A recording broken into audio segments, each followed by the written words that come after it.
ಹರಿ ಓಂ ಶ್ರೀ ಗುರುಭ್ಯೋ ನಮಃ. ಮಹಾಪೂಜ್ಯ ಮಹರ್ಷಿಗಳು.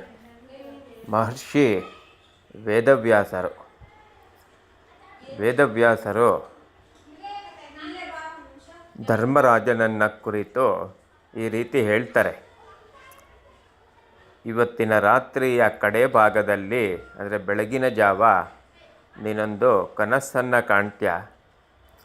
ಅದರಲ್ಲಿ ಪರಶಿವ ಘೋರ ರೂಪವನ್ನು ಧರಿಸಿ ದಕ್ಷಿಣ ದಿಕ್ಕನ್ನೇ ದೃಷ್ಟಿಸಿ ನೋಡ್ತಾ ಇರ್ತಾನೆ. ಇದೇನು ಸೂಚಿಸುತ್ತೆ ಅಂದರೆ ಮುಂದೆ ಆಗಬಹುದಾದ ಮಹಾಕಂಟಕವನ್ನು ಸೂಚಿಸುತ್ತೆ. ಆದರೆ ಇದರಿಂದ ನೀನು ಯಾವುದೇ ರೀತಿಯ ಚಿಂತೆಗೆ ಒಳಗಾಗೋ ಅವಶ್ಯಕತೆ ಇಲ್ಲ.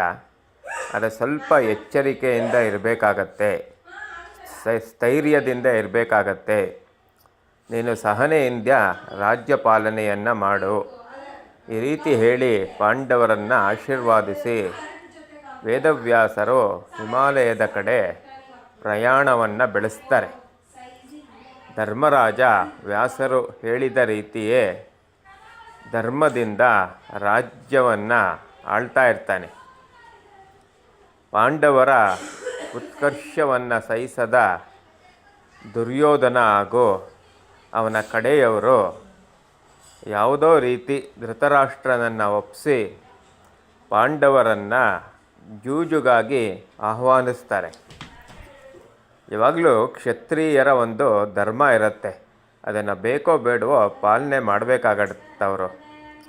ಯುದ್ಧಕ್ಕೆ ಅಥವಾ ಜೂಜಿಗೆ ಕರೆದಾಗ ಕ್ಷತ್ರಿಯರು ನಿರಾಕರಿಸಬಾರ್ದು. ಇದು ಒಂದು ಕ್ಷತ್ರಿಯ ಧರ್ಮವನ್ನು ಪಾಲನೆ ಮಾಡದೇ ಇದ್ದಾಗೆ ಆಗೋಗುತ್ತೆ. ಹಾಗಾಗಿ ಇಷ್ಟ ಇಲ್ಲದೇ ಇದ್ರೂ ಧರ್ಮರಾಜ ಆ ಒಂದು ದ್ಯೂತಕ್ಕೆ, ಅಂದರೆ ಜೂಜಾಡೋಕ್ಕೆ ಒಪ್ಕೋಬೇಕಾಗತ್ತೆ. ಮೋಸದಿಂದ ಶಕುನಿಯ ಮೂಲಕವಾಗಿ ಆ ಜೂಜಿನ ಆಟವನ್ನು ಗೆದ್ದುಬಿಟ್ಟು ಕೌರವರು ಪಾಂಡವರ ಸಮಸ್ತ ಐಶ್ವರ್ಯವನ್ನು ತಮ್ಮದಾಗಿಸ್ಕೋತಾರೆ.